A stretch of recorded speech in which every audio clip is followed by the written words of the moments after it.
All right, happy engineer, welcome back. And today I am joined by Paul, the F1 performance superstar. I'm super excited about this conversation, Paul. I've been looking forward to it for weeks. Welcome to the podcast. Absolute pleasure. Yeah, man, this is going to be fun. So, quick story for you to set the stage, Paul. I grew up in Indianapolis. Right. And for those who enjoy racing, they all know that Indianapolis is home to the greatest spectacle in racing, as we like to call it, the Yeah. Indianapolis 500. And the Indianapolis Motor Speedway is an amazing place. So I loved Indy cars growing up, and I always thought there's nothing cooler on the planet than an Indy car. Until the day the Grand Prix came to town and I saw my first F1 car. And Right. I was like, wow, there is a noticeable step function change between an Indy car and an F1 car. And so you lived in the F1 world with the McLaren team, and I just wanted to hear from you, what's that like? What's your favorite moments from being around such incredible engineering, such high performance vehicles and teams?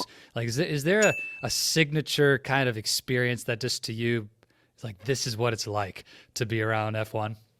I think there's a couple that stand out really. Well, the first one is the first time that I ever went into McLaren Technology Center. That's the home of McLaren. You can actually do this on Google and Google Maps. You can have a little walk around the boulevard. You can search on Google and just see the spectacle that is the technology center there. And the way in which you enter the technology center, you go and park outside, everything is hidden from you. So you can't see any of the front of this stage. You walk through a tunnel that is deliberately pure white walls. You walk through that tunnel that's maybe a couple of 100 meters. You get to a lift at the end. You press the button, and as you go up, this is a glass lift, you come up into the boulevard area surrounded by all the historical F1 cars that they have there. And it's breathtaking. They've got like a pond in front of you. I think when I first went there, it was sort of getting towards autumn, winter time, so it was quite cold outside. But the pond is also a heat sump for the manufacturing plant as well, so it's always warm. So it was steaming in the morning, Oh, and wow. I think a swan even landed on there. Everything was just picture perfect. So My just that goodness. experience, but that is one of the whole reasons that the McLaren Technology Centre is there, is to wow customers and prospective customers, to say, look, this is what you're part of now. This is what high performance gets you, and the type of environment that you need to put your people in to inspire high performance on a day-to-day basis. So that So really before you tell that second story, then I think what you just said is so essential, that there's something about a high performance environment that as soon as you step into it, you feel the difference. There's Yeah. something that shifts in the energy of a high performance environment from, we're just kind of doing the minimums or an average kind of experience. And describe that from your perspective. Like, what is it about those environments that gives you that immediate impression, like this is for real? I think one of the main things is the cleanliness. I think that is a got to be a given. Like, if you walk into an environment that's cluttered, it's going to give you that feeling that this is a busy place, maybe at best, but it's going to give those subtle hints of this is a messy environment at one level or another.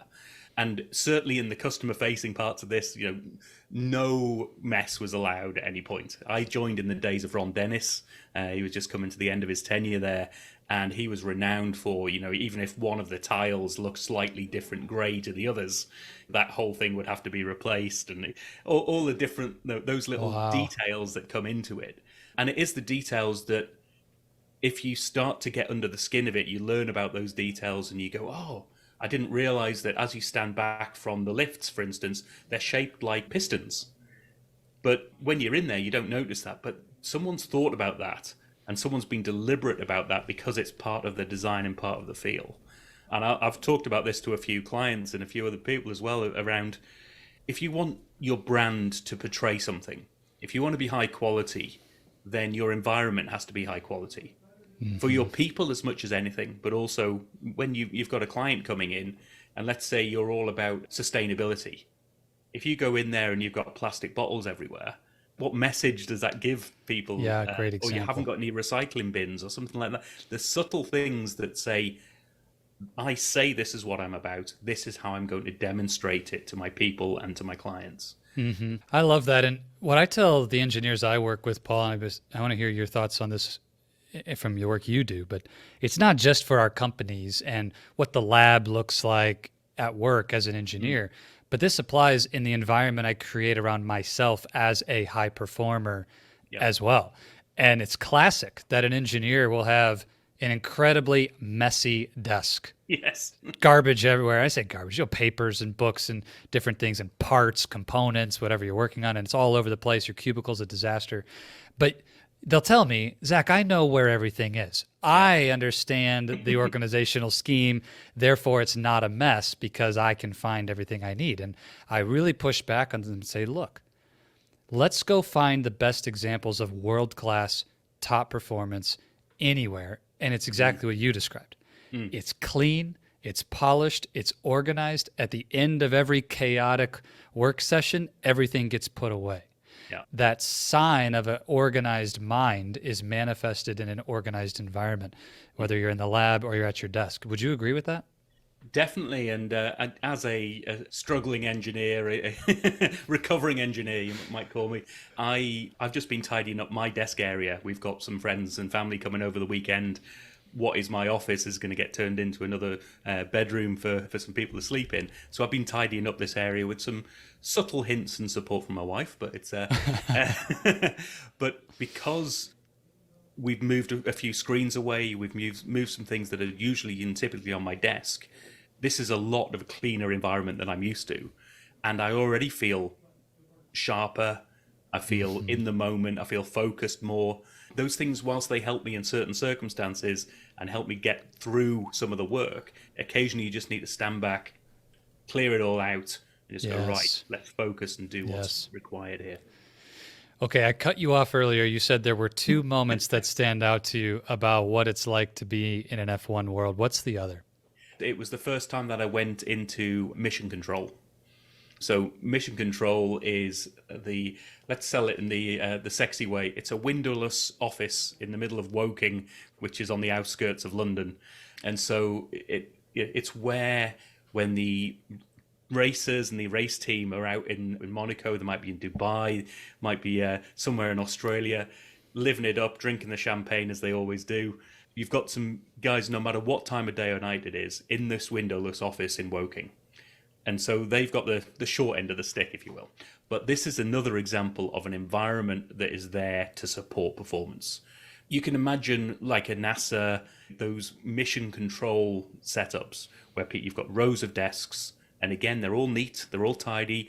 Deliberately, the wires are tucked away. There's standardized control boxes. Yes, there's that personalization you can do on those things, but everybody's got the same kit, but you can personalize from there.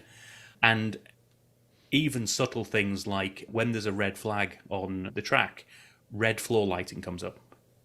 Or when there's a yellow flag on track, yellow floor lighting comes up. And it's just a subtle piece that just says, this is what's happening. This is what you need to be aware of to help your performance. And the first time that I saw that environment and saw something that was so, I go, esoteric or something that you can imagine and you've seen in the movies, like this mission control with the huge screens in front of you, and then just seeing how people are actually using it and how they're helping themselves and the environment is helping them to make better decisions because of how they're sitting together, how they're able to communicate, the insights, and I'll probably come to that word quite a lot today, the insights that are presented to them on those Yes. screens. There is some data, there's some information, but it's primarily insights. Okay. Okay. And yeah, Yeah, well, let's dig into what those distinctions are. Now I'm getting excited. I want to unpack this model that you've created. But really quick, before we yeah. dive into how we create rapid success, rapid career progression, rapid outcomes in our lives, tell me really quick. You said I'm a recovering engineer, something a phrase we all use. Remind us your engineering background and whether that fits into your story real quick. I was one of these people who, like many engineers, I was good at maths and science. I didn't have a family history of engineering, and so it wasn't something I was aware of until those school days. I ended up doing a general course in engineering. So I got to try all the different elements and specialized in manufacturing engineering, which was Cool. predominantly around the Toyota production system. So it was all about improvement methodologies. And so I've taken that angle of the engineering. If I was to compare myself to some of the mechanical or aerodynamic or fluid mechanic engineers that are out there, I consider myself the world's worst engineer when it comes to some, like if I open up the bonnet of my car, I can get work my way around it, but no better than anybody else. But when it comes to the methodologies and the improvement approaches, that's what I've really taken out of engineering in my career. I love that. Sounds like some of my industrial engineering clients would resonate with that statement for sure. So, Paul, you had the privilege of operating within this F1 culture, seeing how incredibly high performance vehicles operate, how those teams operate. Yep. And you extracted from this a mindset and a framework that we can all take and use, whether you're desiring to join up with Team McLaren or if you work at a small manufacturing company in the Rust Belt here in the United States. Yep. It applies. So the acronym is RAPID, RAPID. Yep. And would you just walk us through piece by piece and help us understand where each piece came from and how we can apply it as starting at the top? So tell us about where this began and how we get started. Firstly, I love a good acronym. Can't resist a good acronym. So probably half of the effort in putting this model together was about making sure it had a good acronym in there. And I like the word RAPID to give you a link to the insights that have come from primarily from the world of F1, but there are other high performing environments that I've worked in. But how this initially came about was the realization and almost the counterintuitive element of performance in the world of F1. And I'd talk to clients. So my role was a client-facing role. We were taking methodologies and ways of working out to clients. And this would always hit home with people. And we'd say, yes, F1 is hugely data-led. There's a mass amount of data. It's huge. But we don't start with data. In fact, data is the very last thing on the list. Because if you think about this, and this is where the whole thing has come from, if you've got an F1 car, if you want more data from that car, what do you have to do? You have to put on another sensor. You have to have some more telemetry. And as good as any engineer out there is, we've yet to provide anything that is either zero or negative weight. So you're always going to add weight to the car. And weight has a negative impact on performance generally. So you can get more and more data, but it's going to weigh your car down. So you've got to be really clever on what data do you need in order to get the best performance. And so the approach that was taken and the model that I've developed off the back of this is first and foremost, be really clear as to what you mean about results. So RAPID is results, action, people, insights, and data. Results is all about, are you really truly clear as to what results mean to you? And it's not just about win the race, go fast. There's many multiple variant elements of results. You might have a short-term result, a long-term result. Might be in the context of a strategic objective or a strategic direction. So I'll always talk about McLaren had a real strong initiative on two key areas, really, fan engagement and sustainability. So Nice. Everything that they do has to be done with performance, car performance in mind, and fan engagement and sustainability. So because otherwise it's not a positive result. Yes. So have you really got what those ands are in your results, and are you really clear as to how that is set up for your organization and filters down to the different departments in terms of what their results are? So let's pause here for a second, Yeah. because I think you've already offended most engineers out there by saying data comes last. It's like, wait, what? What are you saying, Paul?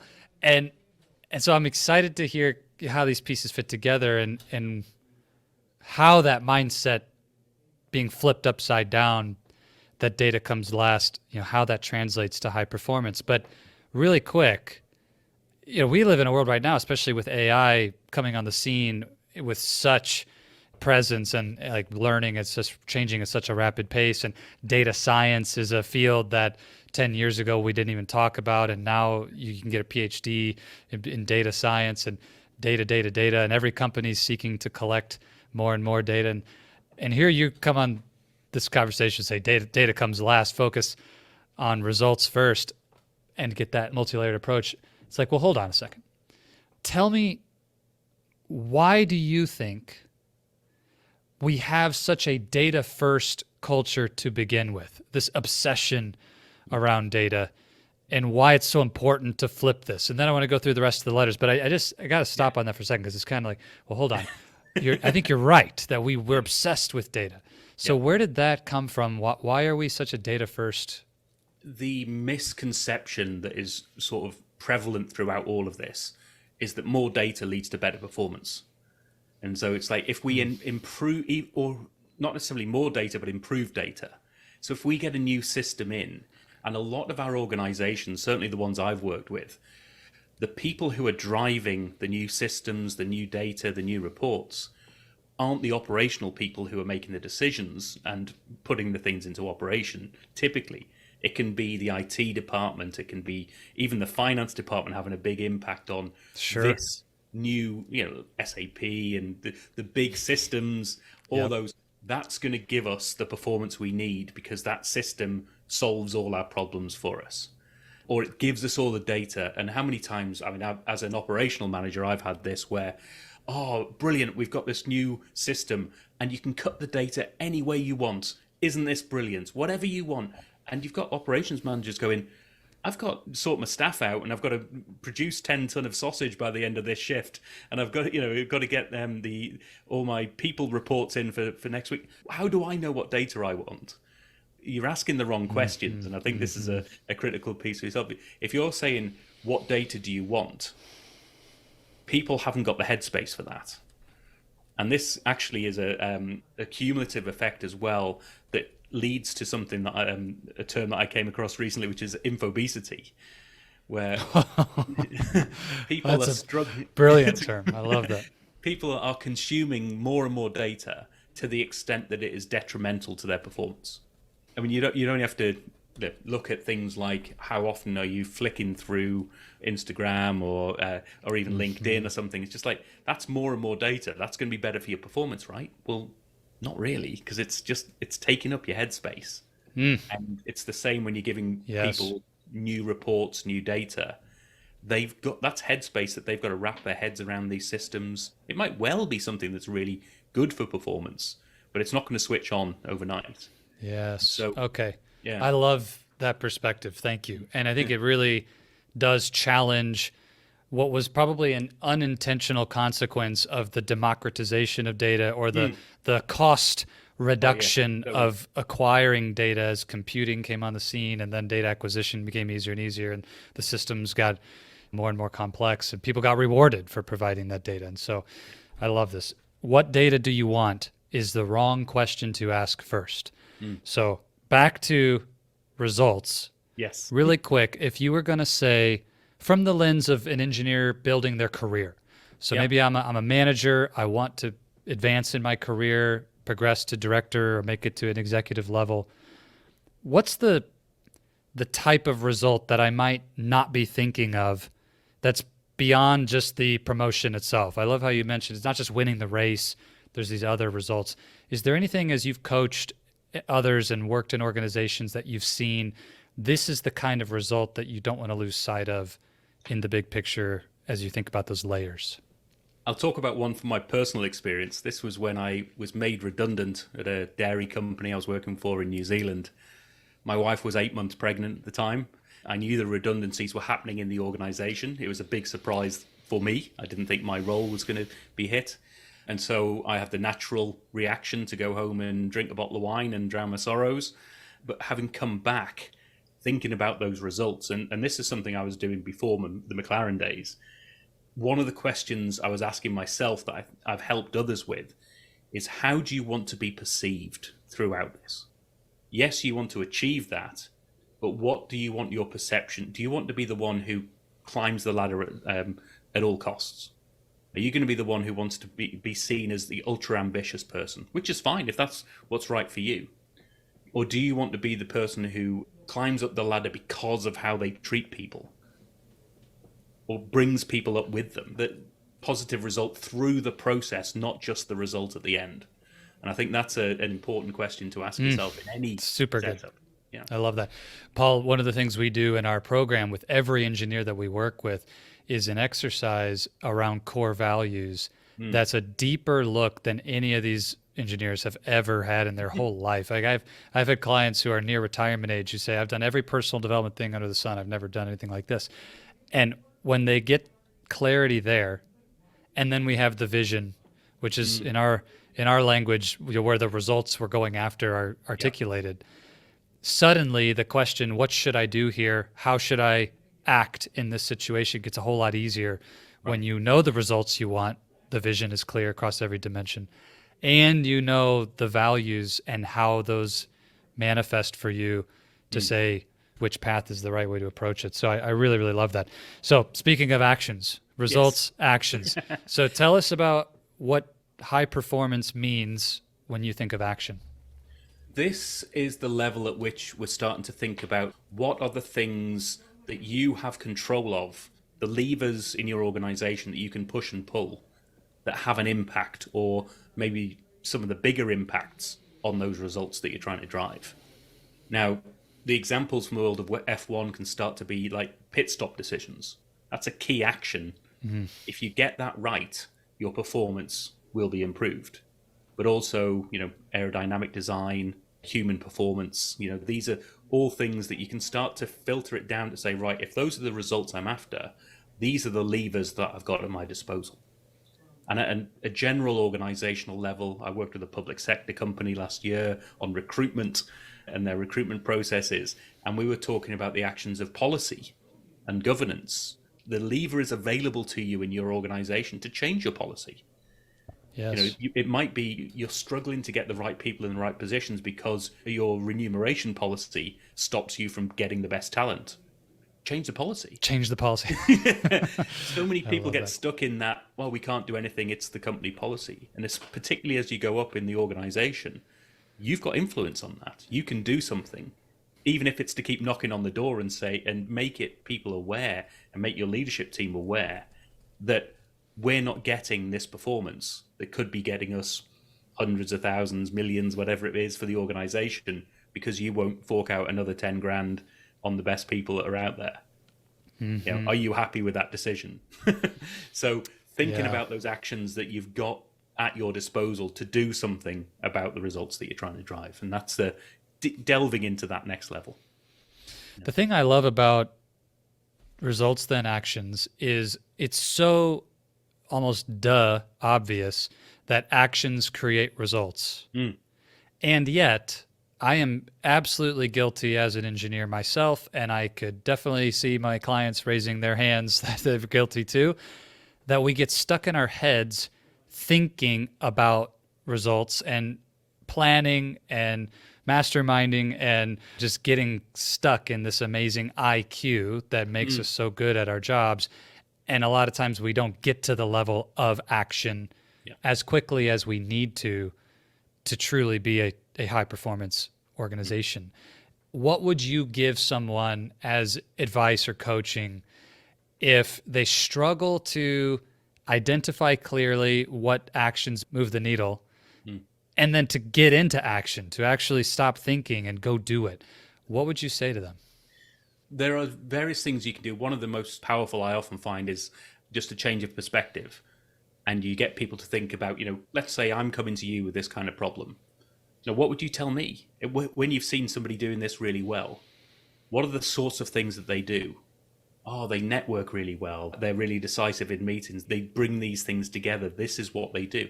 Okay, why aren't you doing that? And I think with action, it's all about momentum. It's like, what's one thing you can do today? It might be as simple as read a book, write an email, put something down on paper, but do something. Yes, get rolling. going, break the ice. I agree. I think that exercise of perspective shifting is one that's worth sitting on for a moment. There's a tool that I use that I think is super simple and powerful to break out of one mindset where you might be stuck and get into a new perspective. It's to create what I would call a virtual board of directors, or you could even say imaginary. And what a lot of people think of is a personal board of directors as being real people who you can reach out to and have conversation with. And that's super powerful to have that. But a virtual board of directors or imaginary, you can bring in heroes from the past. They could be dead or alive. It doesn't matter. You know, someone who maybe you love their podcast or you love their books. You could bring in Tony Robbins, or you could bring in Abraham Lincoln, or you can bring in, Brene Brown or whoever. And imagine, if that person were approaching the problem that you're facing, how might they approach it? And you can almost have a conversation with them in your mind, like, hey, Paul, if you're on my board of directors, I'm facing this really tough podcasting problem. What would you do? How would you approach this? And so I'd encourage every engineer to just make that list. Who are the 3, 5, 7 names of the people who inspire you and have achieved results like you want to achieve or well beyond? Put them on that virtual board of directors and use that as a perspective shift when you need it. But Paul, have you ever done anything like that, or does that resonate for you? Yeah, and one sort of slight build or tweak on that I find particularly helpful for myself at times is sometimes if you set the bar too high and you go, it's the Abraham Lincolns, it's the superstars, then you can say, yes, I can see how they would do it, but it's too far away from what I'm doing right now. Good point. What's a close peer or someone that, particularly if you've worked alongside someone, or if you've got someone in the organization or even your family or your close circle who does this stuff really well, what would they do? And then you've got a much closer connection and the opportunity to talk to them directly as well, which helps. Well, true. Win-win. There you go. So at the seating chart for our board of directors needs to be famous dead person, your neighbor, famous dead person, colleague. Okay. I love it. All right, well, another unintended perfect segue then, Paul. Here we're talking about people. Yep. And that's the P in rapid. So tell us, what's the insight or the distinction around how high performers or high performance environments think about people? One of the elements, and there's so much around the people level, people are central and quite coincidentally, I would say, they are central in the rapid model. It's the P in the middle of everything else, but it's the people are focused in a high performance environment on the actions that get the results. So how you are structured, how you work together, you get a lot of real high performing team will utilize all the skills that they've got in that team to get the best action. And they're really focused on that best outcome and less on the it's good for me or it's politically good here and all the rest of it. If a true high performing team will be going, right, if that means that I've got to sweep the sheds, I've got to put the rubbish out, and I've got to get everybody coffee in order to keep the rest of the team going, that's what I'll do. That's part of my value that I can bring to that team in that moment, is to do something that might not be in my wheelhouse. It's about having the right people doing the right things. This is going to seem disconnected, but I'm going. We'll go somewhere. What would be the race that is the most, like this is the pinnacle? It's the most important event of the year for the McLaren team, would you say? I mean, the one in the F1 circuit that always gets it is Monaco. Monaco. Okay, that's what I thought. So tell me, from your experience in the team, how do the people show up when it comes to that event? And just kind of describe what it's like to be on the team and in that environment with them. What kind of things do you observe? What are the behaviors? What are the ways? Like, do people really just sort of jump in and get coffee for everyone? What you're describing, is that how that team operates? Or maybe just describe that a little bit. I'm curious what you witnessed if we talk about Monaco, for example. I'd never had the pleasure of going to Monaco for the races there. I spent most of my time in McLaren Technology Centre and all the rest of it. But some of the things that I noticed behind the scenes are the way in which the supporting elements of the organisation, the way in which the amazing marketing team in McLaren, no doubt, the way in which they not only focused on the fans, but also how they build the excitement within the team. And that's a lot about telling the story, getting the passion. This is when we've won this before. This is what it felt like. Wouldn't it be great to be back on there? And so that gets everybody really excited about the prospect of doing well in that environment. And once you've got everybody on board and pointed towards the right thing, then people can start to say, what can I do? How do I bring the best of myself to help the team? It's aligning that team, the marketing organization that's there in any marketing organization or any leadership team that has a marketing type focus, internal marketing in particular. It's like, how do you get your team excited that this is the big thing? You know, this is the one, this is the thing that we really need people to get on board with and support us in any which way they can. I love that. And I'll just add to that, not every organization is going to have the brand and the incredible marketing organization that McLaren has. But what you said, that I believe every engineer leading at any level, whether you're the CTO or you're a junior engineer on the team, we can all take a note from the tell a story. Yeah. The story of what it means and what it will be like to experience the success, the results that we're all aiming at together. You know, of course, the longer you've been with the organization and the more you have experienced it yourself in the past, the more weight I think it tends to carry to those more junior than you. But we can all be a part of that internal marketing mission. You know, engineers tend to say, like, I don't want to, that's not my thing. I shouldn't have to do that. But I'm telling you that the engineering leaders who I've seen who experience rapid progression in their careers, they are the leaders who tell that story. And they rally people behind not just doing the job, but what it will mean and painting that vision of, I can't wait to celebrate at the finish line. Yeah. I think that's huge.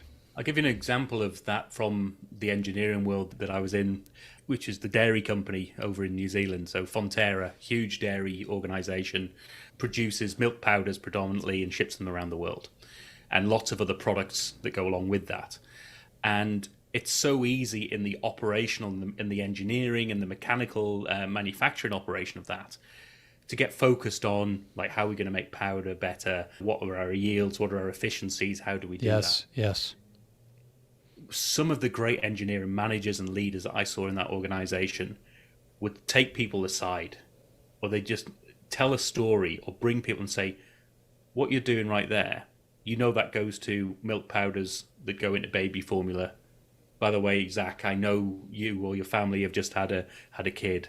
You know, think about that kid and how important baby formula is, and the trust and the quality of that baby formula when you're waking up at 4 a.m. and you just want to feed your kid because they're crying, and you, like, without you doing your job, putting those bags on the end of the machine, without you doing that, that baby doesn't get to have that formula. That mother or father doesn't get that extra bit of half hour's sleep. So if you do that job right, that's the impact you have on the world. And it's just like, suddenly you've gone from, I'm doing a repetitive mechanical job, I'm doing fixing a machine that's in front of me, to something that goes, whoa, I've got a real alignment to the purpose of my role on something bigger. And it makes a huge difference. So good. So you have the RAPID acronym, Paul. Yep. We have what we call the Lifestyle Engineering Blueprint. It's a model that we use for all of our coaching and all of our career success coaching here at Owaco. And one of the P's, one of the pillars is purpose. Right. Sometimes there's an absence, a complete vacancy of purpose in someone's work and in their life. And they do need to dig in and make changes and create the sense of purpose. But a lot of the time, the organization does have a very compelling mission and purpose, and their products are making a huge difference in the world for their consumers. And it's not an absence of purpose, it's a connection to purpose, because the story is never told, because we don't bring it to mind. And the thing I've discovered as a coach is often it's not knowing, it's remembering. It's just connecting. You know, it's like the mission is there, the purpose is there, but when you do that same job, putting the bag on the end of that machine day in and day out, week in and week out, month in and month out, and then you forget about that newborn baby who desperately needs access to the products that you make. And we lose connection to purpose, not that we've lost purpose itself. And so I think what you said is so huge, that it's our job as leaders, not only to tell the story once, but to tell the story again and again and again in different ways at different times, and keep bringing that to life. Because just naturally we lose connection to it. You know what I'm saying?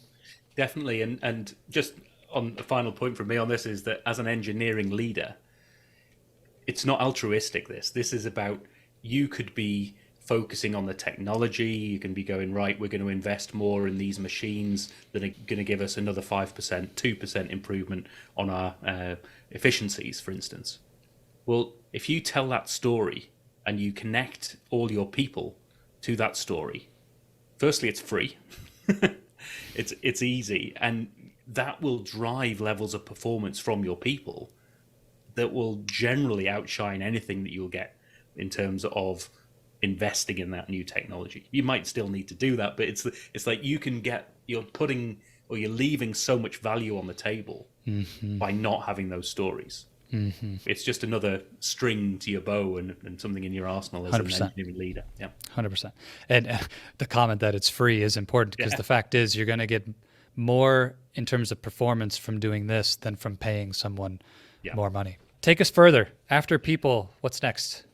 So people comes to I for insights. I differentiate at this point between data, information, and insights.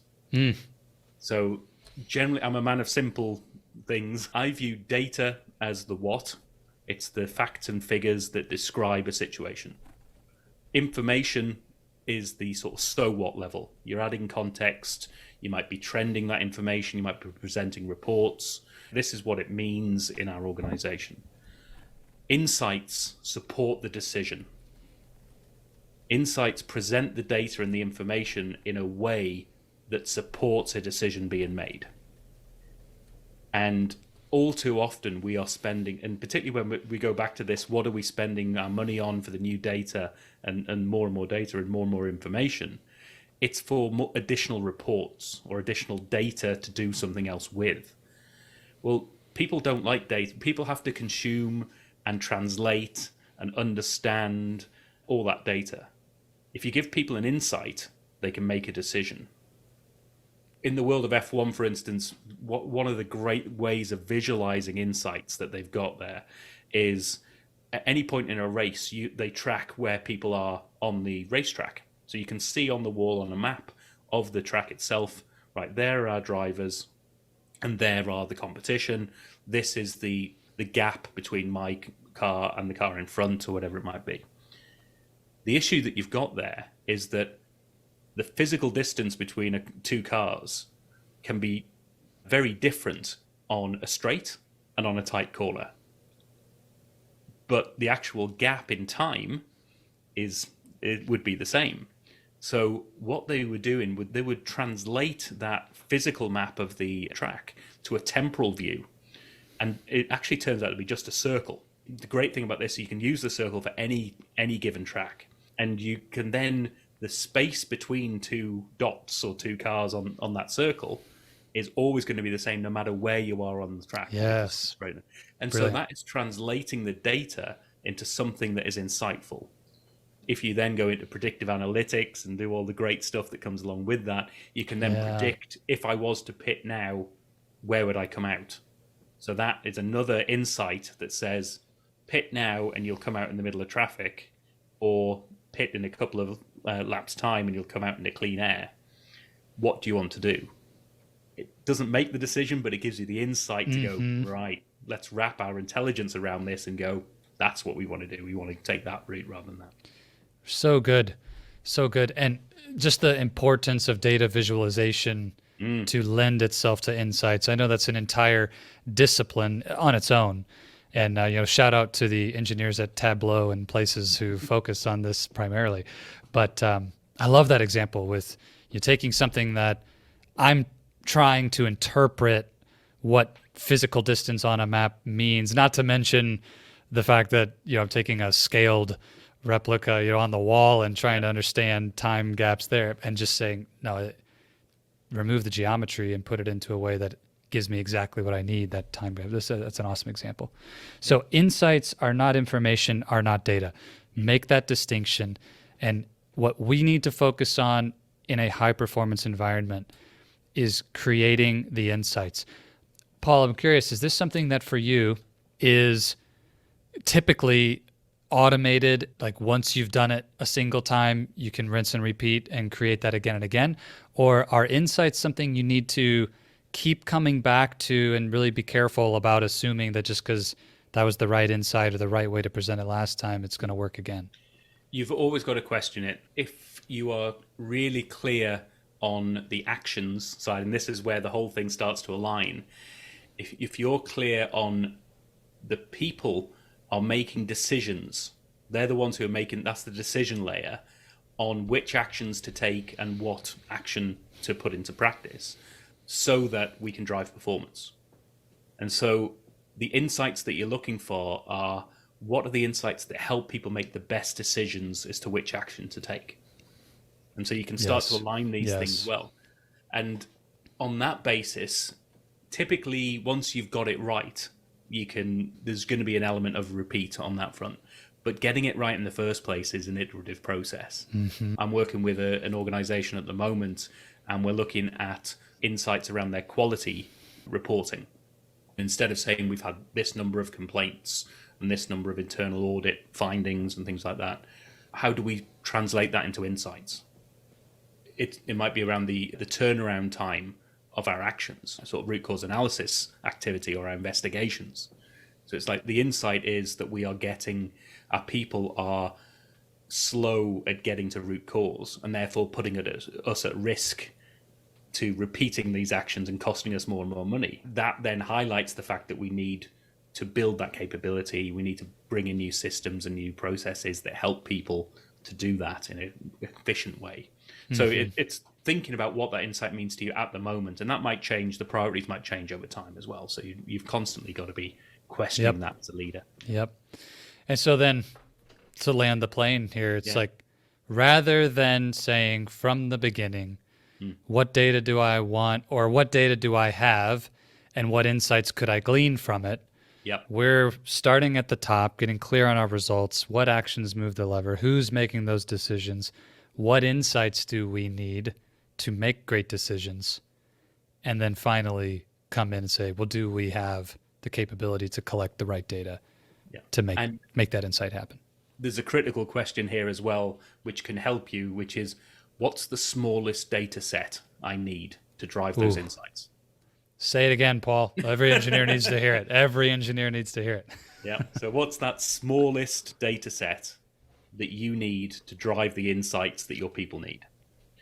And quite often, one of the things that is I've had some issues with some of my engineering-based clients is, why do we need that information to be that accurate and that timely? And I'll give an example. We work with a large fizzy drinks manufacturer, shall we say, at one of their factories. They just spent 10-15 million euro on new servo motors and all sorts of new equipment that gave them second by second up-to-date status on each one of their motors, each one of their production lines.